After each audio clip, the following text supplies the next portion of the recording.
First year का प्लेटीहेल्मिंथेस phylum के अंतर्गत आने वाला एक एनिमल्स फैसियोला हेपेटिका। ठीक, फैसियोला हेपेटिका की बात करें तो ये क्या होता है, एक प्रकार का इंडो पैरासाइट्स होता है जो ह्यूमन एंड गोट, शीप, काऊ इसके लीवर में चिपके रहते हैं। ठीक, उसके बाद देखते हैं कि क्लासिफिकेशन की बात करें तो ये फाइलम प्लेटीहेल्मिंथेस के अंतर्गत आते हैं। ठीक, क्लास की बात करें तो डाइजेनिया और जीनस की बात करें तो ये फैसियोला और इनकी स्पीशीज हैं हिपेटिका। ठीक, अब हम इनकी हैबिट एंड हैबिटेट की बात करें तो ये विश्व के सभी भागों में इंडोपैरासाइट्स के रूप में पाया जाता है। ठीक, उसके बाद ये इंडोपैरासाइट के रूप में तो होता है, लेकिन किस कहां पास मौजूद होता है, इनकी लोकेशन की बात करें तो ये काउ, शीप, ह्यूमन या गॉड इनके लीवर में या गॉल ब्लैडर में चिपके रहते हैं। ठीक, उसके बाद ये डायजेनेटिक होता है। डायजेनेटिक का मतलब होता है अपना जीवन काल दो होस्ट में कंप्लीट करने वाला एनिमल्स को हम लोग डायजेनेटिक्स बोलते हैं। तो ये अपना जीवन काल दो होस्ट में कंप्लीट करते हैं। उसमें से ये इनका प्राइमरी होस्ट है शीप, गॉट, काउ या ह्यूमन। ठीक, उसके बाद इनकी सेकेंडरी होस्ट होती है स्नेल। अब इनकी इन्फेक्शन की बात करें तो ये इन्फेक्शन वाटर के थ्रू फैलता है। उसके बाद ये ह्यूमन के liver, gall bladder, alimentary canal and nervous system को इन्फेक्ट करता है। इन्फेक्शन के टाइम फीवर हो जाता है। अब हम लोग आते हैं इनके एक्सटर्नल मॉर्फोलॉजी की ओर। एक्सटर्नल मॉर्फोलॉजी की बात करें तो इनकी body flat, leaf like and soft Oval shape का होता है। इनकी लंबाई की बात करें तो 2.3 सेंटीमीटर लंबी एंड 1.2 से 1.5 सेंटीमीटर चौड़ी होती है। इनकी कलर की बात करें तो इनकी जो वेंट्रल पार्ट होता है वो पिंक कलर का होता है और जो इनका किनारे वाला पार्ट होता है वो ब्लैक कलर का होता है। अब हम लोग बात करते हैं इनके बॉडी में पाए जाने वाले पार्ट्स की बात करें तो लिवर फ्लूक में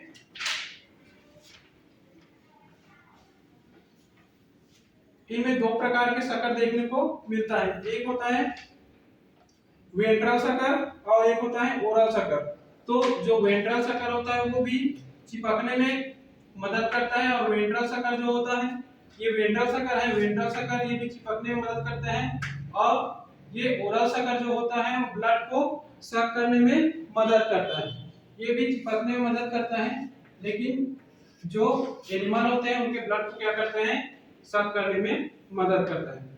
क्योंकि इनकी बॉडी में क्या क्या प्रेजेंट होते हैं इनको थोड़ा सा देख लेते हैं।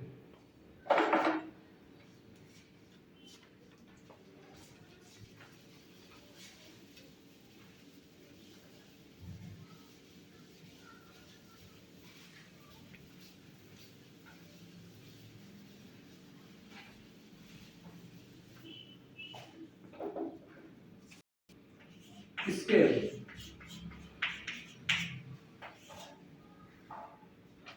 स्केल की बात करें तो इनकी लिवर फ्लूक की संपूर्ण बॉडी क्यूटिकल से ढकी होती है।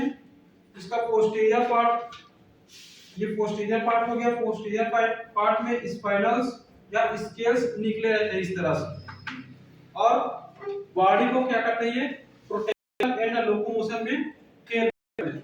अब इनकी बॉडी वाल की बात करें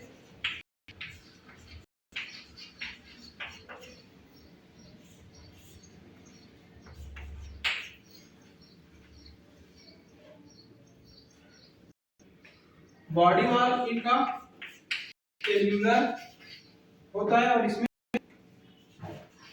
एपिडर्मिस एब्सेंट होता है।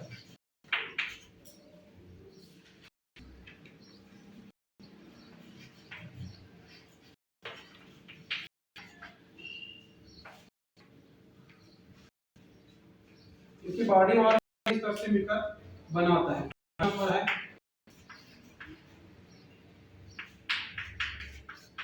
क्यूटिकल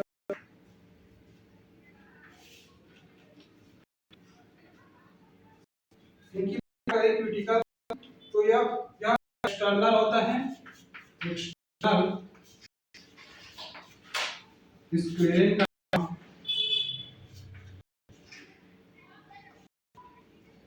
स्क्लेरोप्रोटीन, स्क्लेरोप्रोटीन बना होता है, इसमें कांटे तथा कोशिकाएं पाई जाती हैं। इसकी ओरिजिन की बात करें तो मीजेल से होती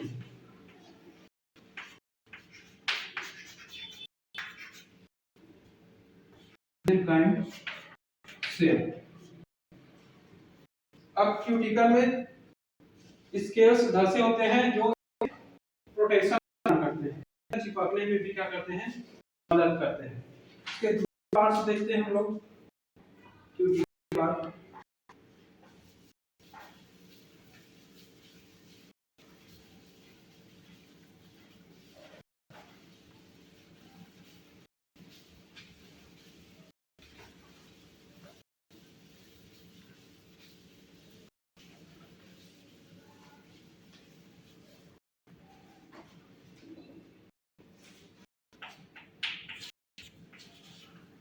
एक्टोडर्म,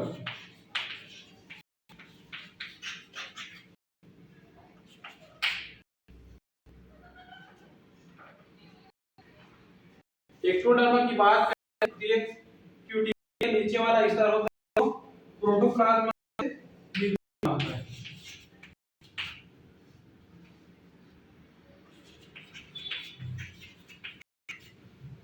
प्रोटोप्लाज्म के मध्य स्तर एक मिलकर बना होता है, जिसे हम लोग क्या बोलते हैं, एक्टोडर्म। ये प्रोटोप्लाज्मिक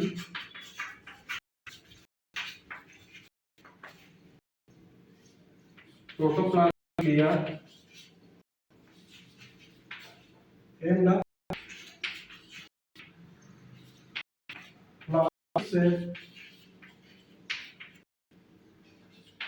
फ्लास्क शेप के सेल मिलकर एक्टोडर्म का फॉर्मेशन करते हैं। उसके बाद तीसरा नंबर का देखते हैं हम लोग, तीसरा नंबर का पार्ट मस्कुलेचर।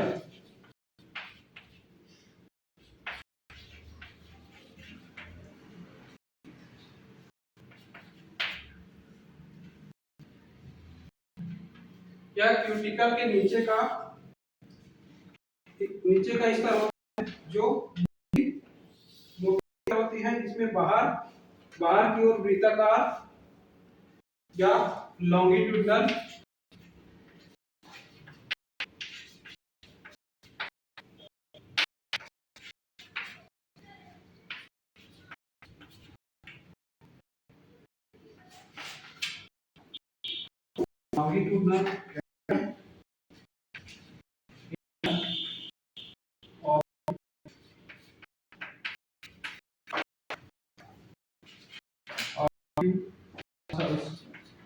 मसल्स का बना होता है। मस्कुलेचर का पार्ट की बारे में तो ये नीचे पाए जाने क्या होते हैं, मोटर होती है, जो इनका जो बॉडी आवरण होता है वो लॉन्गिट्यूडनल मसल्स के द्वारा बनता है, एंड इनका जो लेयर होता है ऑब्लिक मसल से बना होता है। इसके बाद हम लोग ये इनका चौथा वाला मेजर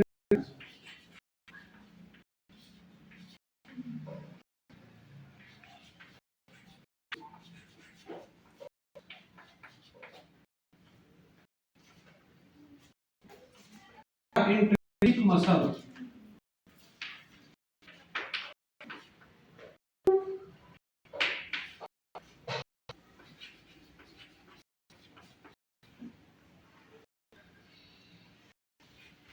इंट्रिंसिक मसल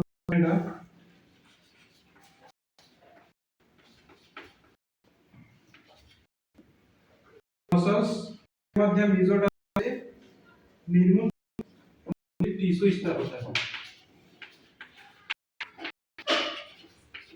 टिश्यू होता है। एक टाइम में होता है इंट्रिंसिक बेसिक मसल स्मॉल जो मसल्स के ग्रुप होते हैं बोलते हैं इंट्रिंसिक मसल्स एंड मसल्स के मेसोडर्मल टिश्यू लेयर होता है।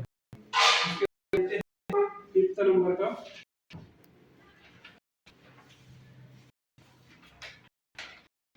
ये हमारा एक्सटर्नल मॉर्फोलॉजी खत्म हो गया स्टेज में। देखते हैं डाइजेस्टिव सिस्टम का पार्ट कि फैसियोला हेपेटिका का डाइजेस्टिव सिस्टम किस प्रकार से होते हैं, उसमें कौन कौन से ऑर्गन प्रेजेंट होते हैं, इसके बारे में थोड़ा सा देख लेते हैं। तो फैसियोला हेपेटिका की बात करें तो इसमें जो डाइजेस्टिव ऑर्गन होता है माउथ होता है, उसके बाद इसमें मस्कुलर फेरिंक्स, उसके बाद ओसोफेगस, फिर इंटेस्टाइन। इंटेस्टाइन को ही सीका बोलते हैं। उसके बाद इसमें एनस अपसेट होता है और इसमें जो वेस्ट प्रोडक्ट होता है एक्सक्रीटरी पोर के थ्रू बाहर हो जाते हैं। इनकी डाइजेस्टिव सिस्टम की बात करें तो इनकी डाइजेस्टिव सिस्टम कॉम्प्लेक्स होती है, मतलब जटिल होती है, और इसमें एनस अपसेंट होती है। इसकी माउथ की बात करें तो इसकी माउथ प्यालेनुमा संरचना होती है। यह प्यालेनुमा संरचना ओरल शकर के कारण होता है। ओरल शकर होता है, ये वाला पार्ट इनका ओरल शकर हो गया। इस ओरल शकर के बीच में एक छिद्रनुमा संरचना है जिसे हम लोग माउथ कहते हैं। इसी माउथ के थ्रू ये क्या करते हैं, ब्लड को सक करते हैं। अब ब्लड को सक करने के बाद वह ब्लड मस्कुलर फेरिंक्स में आगे जाकर माउथ वाला पार्ट आगे जाकर फेरिंक्स में कूदता है। फेरिंक्स जो होता है रेडियल मसल्स की बनी होती है। ये रेडियल मसल्स की बनी होती है। उसके बाद ये फेरिंक्स आगे जाकर उसोफेगस में ओपन होती है। उसोफेगस जो होता है वो क्यूटिकल लेयर का बना होता है। उसोफेगस एक ट्यूब लाइक स्ट्रक्चर होते हैं जो आगे जाकर इंटेस्टाइन में ओपन होते हैं। इनका जो इंटेस्टाइन होता है वो एंडोडर्मल कॉलमनर और एपिथेलियम से कवर्ड होती है। ये इंटेस्टाइन पूरे इसके बॉडी के दाएं और बाएं साइड में फैली होती है, जिसको हम लोग सीका या क्रूरा इंटेस्टाइन भी कहते हैं। सीका या क्रूरा इंटेस्टाइन भी कहते हैं। ये आगे जाकर डायवर्टिकुला में ओपन होती है। ये डायवर्टिकुला आगे जाकर वेस्ट प्रोडक्ट को एक्सक्रीटरी पोर के थ्रू बाहर कर दिया जाता है। इनकी फूड एंड डाइजेशन की बात करें तो यह होस्ट की बाइल डक्ट के वॉल से ब्लड एंड लिम्फ को न्यूट्रिशन के रूप में ग्रहण करता है। उसके बाद इसका जो माउथ जो होता है वो मस्कुलर फेरिंक्स ओपन होता है। इसमें डाइजेशन की बात करें तो एक्स्ट्रासेल्युलर डाइजेशन पाया जाता है।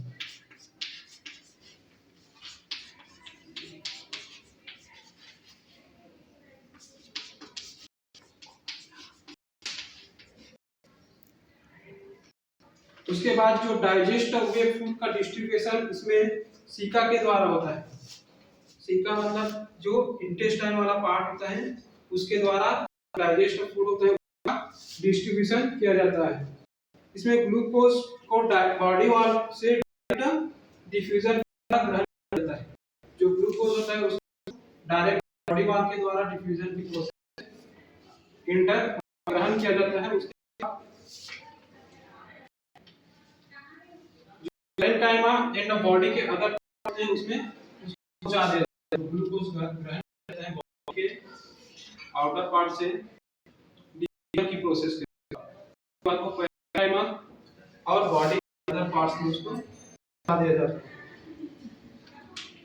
ऐसा इसलिए होता है क्योंकि इसमें वास्कुलर सिस्टम नहीं पाया जाता है। उसके बाद इसमें जो बच जाता है एक्स्ट्रा फैट को ग्लाइकोजेन के रूप में स्टोर किया जाता है। उसके बाद वेस्ट प्रोडक्ट को डिफ्यूजन से पेरेन्काइमा में जो वेस्ट प्रोडक्ट है वो डिफ्यूजन की प्रोसेस पेरेन्काइमा में पहुंच जाता है और पेरेन्काइमा में मोशन को डिफ्यूजन के द्वारा रिलीज कर दिया जाता है। लेकिन बात करें तो फैसियोला हेपेटिका में एंजाइम का अभाव होता है। ये हो गया हमारा फैसियोला हेपेटिका ये वाला पार्ट हो गया ओरल सर्कल, ओरल सर्कल के बीच में माउथ है, माउथ के थ्रू क्या किया जाता है, ब्लड को सक किया जाता है। ब्लड को सक करने के बाद अब ब्लड मस्कुलर फेरिंक्स में ट्रांसफर कर देते हैं। मस्कुलर फेरिंक्स क्या होता है, मस्कुलर मतलब सिकुड़न, दोनों इसमें नेचर पाई जाती है, जिसके थ्रू क्या होता है, ब्लड उसोफेगस में चला जाता है। उसोफेगस आगे जाकर इंटेस्टाइन में खुलते हैं। इंटेस्टाइन में ब्लड जाता है, उसके बाद उस ब्लड को बॉडी के पार्ट्स में के द्वारा डिस्ट्रीब्यूट किया जाता है। ये हो गया हमारा आज का topic digestive system of Fasciola.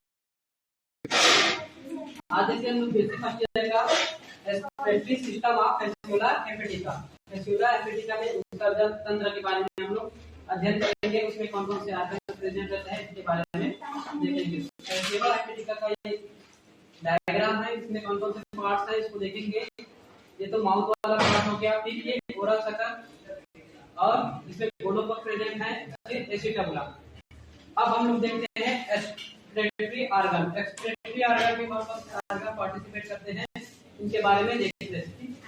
तो इसमें एक्सक्रीटरी ऑर्गन के रूप में फ्लेम सेल्स, वेसिकल्स और एक्सक्रीटरी डक्ट और एक्सक्रीटरी कोर प्रेजेंट रहते हैं, जिसके थ्रू इसमें एक्सक्रीशन की प्रोसेस कंप्लीट होती है। एक्सक्रीशन की प्रोसेस इसमें जो एक्सक्रीटरी डक्ट होता है वो आगे चलकर एक्सक्रीटरी ट्रंक में डिवाइड हो जाता है। ये वाला जो पार्ट है सीधी नली का वो कहलाता है एक्सक्रीटरी डक्ट, और ये ब्रांचेस रहता है उसको बोलते हैं एक्सक्रीटरी ट्रंक। अब ये एक्सक्रीटरी ट्रंक आगे जाकर और ब्रांच में डिवाइड हो जाता है, जिसको बोलते हैं हम लोग फ्लेम सेल्स। इसी फ्लेम सेल्स के द्वारा जो एक्सक्रीटरी प्रोडक्ट है उसको रिसीव किया जाता है और एक्सक्रीटरी ट्रंक में ट्रांसफर कर दिया जाता है। उसके बाद एक्सक्रीटरी ट्रंक से वो एक्सक्रीटरी डक्ट के थ्रू एक्सक्रीटरी कोर में रिलीज किया जाता है। तो हम लोग इसका फ्लेम सेल्स के बारे में थोड़ा सा देखें। इसका फ्लेम सेल्स कैसा होता है इसके बारे में देख लेते हैं। ये तो हो गया इसका एक्सक्रीटरी पार्ट, एक्सक्रीटरी ट्रंक, फिर फ्लेम सेल्स, फिर ये वाला जो लंबी नलिका होती है उसको बोलते हैं मेन लॉन्गिट्यूडिनल एक्सक्रीटरी कैनाल, या इसी को बोलते हैं एक्सक्रीटरी डक्ट। और ये वाला जो नलिका है वो होता है एक्सक्रीटरी, जिसके वेस्ट प्रोडक्ट को इसमें रिलीज किया जाता है। अब हम लोग देखते हैं इसमें पाया जाने वाला फ्लेम सेल्स के बारे में।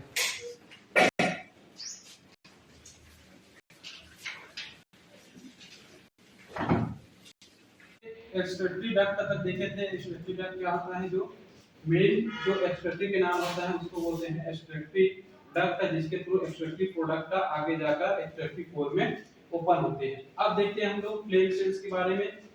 अब फ्लेम सेल्स को देखें तो ये क्या होता है, जो एक्सक्रीटरी डक्ट का होता है वो आगे जाकर ब्रांचेस हुई हैं, एक्सक्रीटरी ट्रंक का निर्माण किया, एक्सक्रीटरी ट्रंक से फिर फ्लेम सेल्स का निर्माण हुआ। फ्लेम सेल्स कैसे होते हैं इनके बारे में थोड़ा सा देख लेते हैं।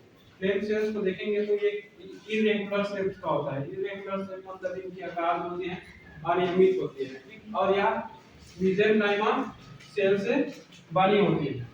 इनकी फ्लेम सेल्स की बीच में मिडिल में इंटरसेलुलर स्पेस पाया जाता है। ये वाला भाग हो गया इसका इंटरसेलुलर स्पेस। और इसमें देखने को मिलेगा, हमें फ्लैजिला देखने को मिलेगा, और इसमें प्रेशर ग्रेन्यूल्स भी प्रेजेंट रहता है, जो फ्लैजिला के अंतिम सिरे में जुड़ा हुआ है। इसमें न्यूक्लियस हमें देखने को मिलेगा, और इनके जो बीच में साइटोप्लाज्मिक द्रव भरा होता है, और ये आगे जाकर एक्सक्रीटरी कैपिलरी में जुड़ा होता है। देखिए बारे में इनका फिजियोलॉजी कैसा होता है एक्सक्रीशन में। तो एक्सक्रीटरी मटेरियल इसमें fatty acid and CO2 NH3 के फॉर्म में प्रेजेंट रहता है। वह फैटी एसिड या NH3 मेसेंकाइम सेल्स में एक्सक्रीटरी मटेरियल के रूप में एकत्रित होते हैं। उसके बाद उसको मेसेंकाइम में या प्रोटोन्यूक्लियडियम में क्या होते हैं, वो डिफ्यूज होते हैं। उसके बाद हम लोग देखते हैं वो कहाँ जाता है। उसके बाद जाता है वो फ्लेम सेल्स में। फ्लेम सेल्स के बाद एक्सट्रैक्टिव मटेरियल सीलियरी मूवमेंट के थ्रू कैपिलरी डक्ट में ट्रांसफर हो जाता है। उसके बाद कैपिलरी डक्ट से वो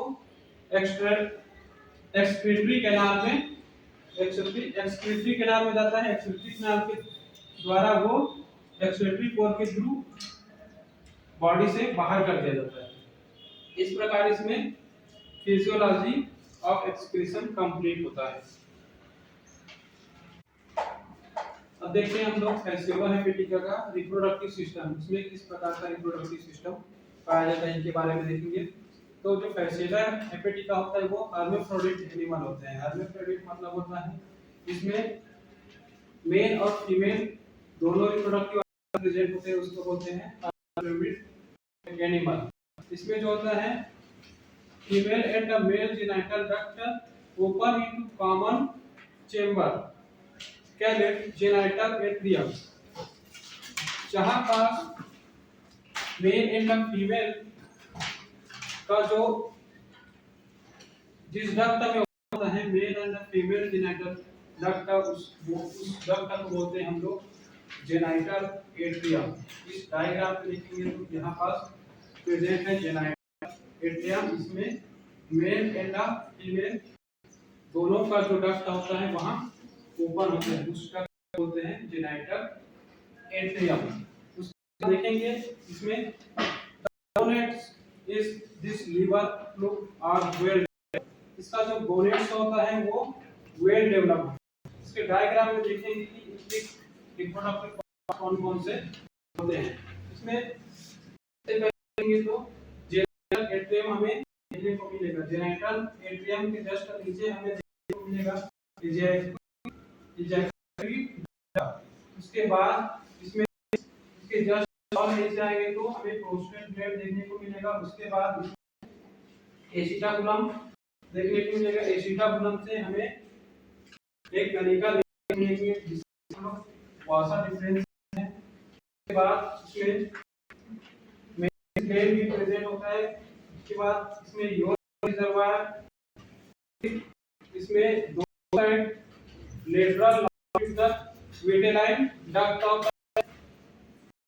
उसके बाद उस डक्ट अलग-अलग भागों में मतलब अलग-अलग भागों में डिवाइड होता है, जिसे हम विटेलाइन मतलब विटेलाइन इसमें प्रेजेंट होता है। उसके बाद एक और डक्ट प्रेजेंट होता है, बोलते हैं हम लोग ट्रांसवर्स विटेलाइन डक्ट। अब टेस्टिस की बात करें तो टेस्टिस में एंटीरियर टेस्टिस और पोस्टीरियर टेस्टिस के रूप में होता है।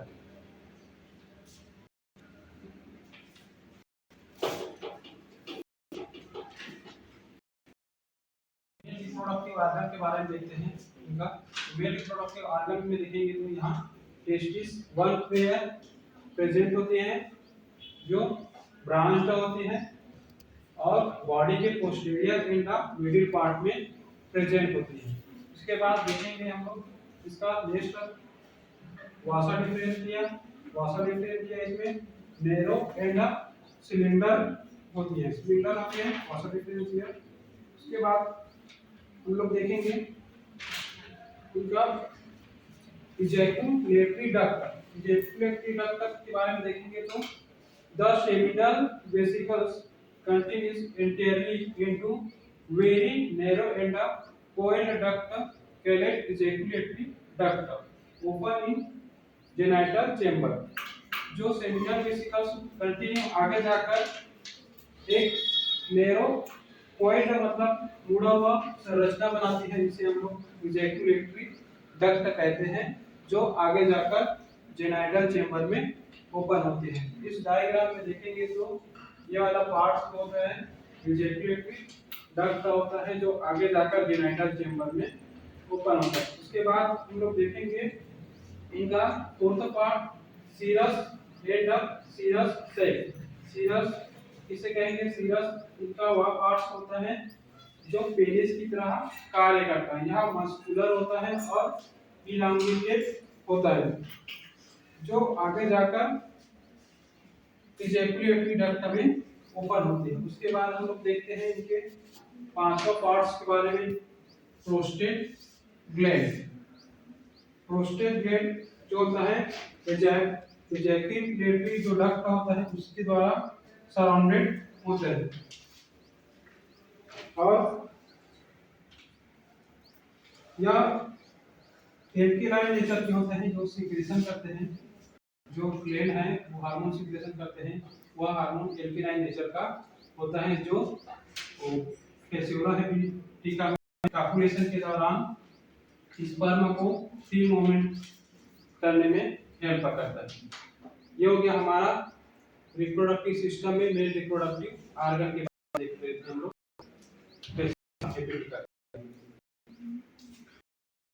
हेपेटिका का रिप्रोडक्टिव ऑर्गन, उसमें से हम लोग देख लिए हैं मेल रिप्रोडक्टिव ऑर्गन। आज देखते हैं हम लोग female reproductive organ. Fasciola hepatica में कौन कौन से फीमेल रिप्रोडक्टिव ऑर्गन प्रेजेंट रहते हैं उनके बारे में देखते हैं। पहले हम लोग डायग्राम देख लेते हैं।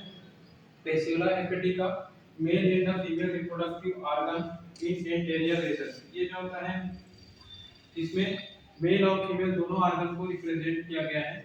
अगर हम लोग देखेंगे तो सबसे ऊपरी भाग में जेनाइटल एट्रियम प्रेजेंट रहता है। इसमें मेल जेनाइटल एट्रियम और फीमेल जेनाइटल एट्रियम भी प्रेजेंट रहता है।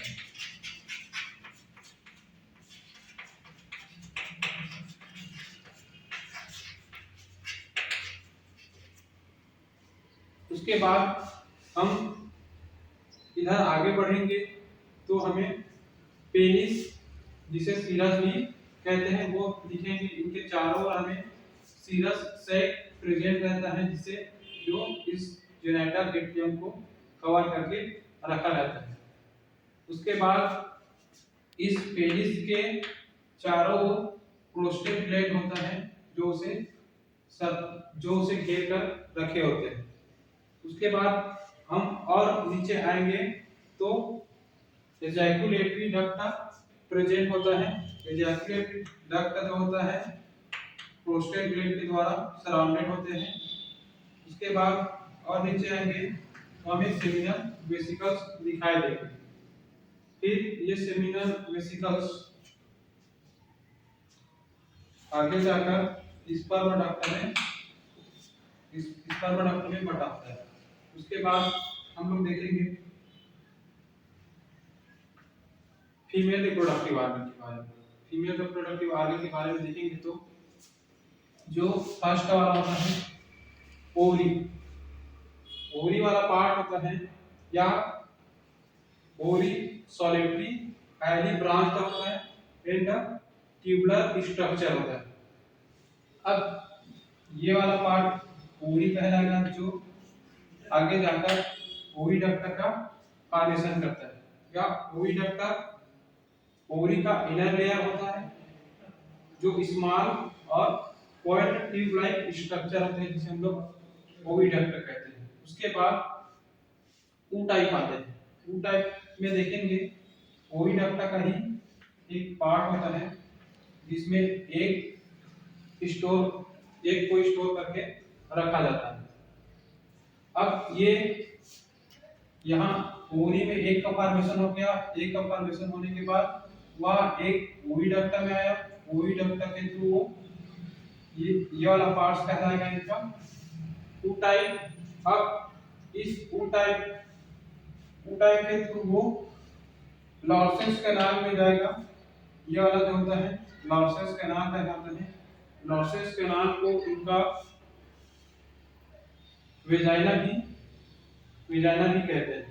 जहां से ये एक को जो बॉडी का मिडिल डॉर्सल पार्ट होता है वहां पर रिलीज करता है। उसके बाद ये जो ओविडक्ट वाला पार्ट होता है आगे यूटेरस से जुड़ा रहता है, और ये जो फर्टिलाइज एग होता है उसको लेकर यूटेरस इधर फीमेल जेनाइटल एट्रियम में छोड़ देता है। अब फीमेल जेनाइटल एट्रियम के थ्रू वो बॉडी के बाहर रिलीज कर दिया जाता है। उसके बाद देखते हैं हम लोग ये लॉर्सेस के नाम जो स्मॉल ट्यूब लाइक स्ट्रक्चर होता है जो ओविडक्ट से एराइज होते हैं। उसके बाद मेलिस ग्लैंड देखते हैं। मेलिस ग्लैंड क्या होता है? यहाँ पास मेलिस ग्लैंड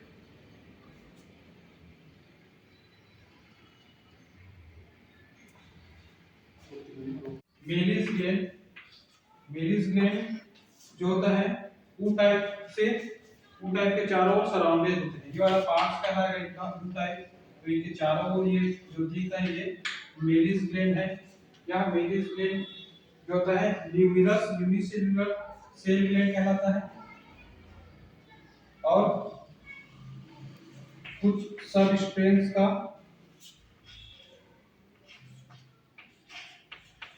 सीक्रेशन करते हैं। ये सब स्ट्रेन्स एक लेयर का फॉर्मेशन करते हैं। एक के ऊपर जो कवच होता है उसका फॉर्मेशन करते हैं। जो यहाँ पास एक बना था, अब इस एक फर्टिलाइज एक के ऊपर जो कवच बनता है उसको कवच बनाने का कार्य जो होता है सेल ग्लैंड या मेलिस ग्लैंड के थ्रू होता है। उसके बाद वो कवच बनने के बाद वो यूटेरस में जाता है।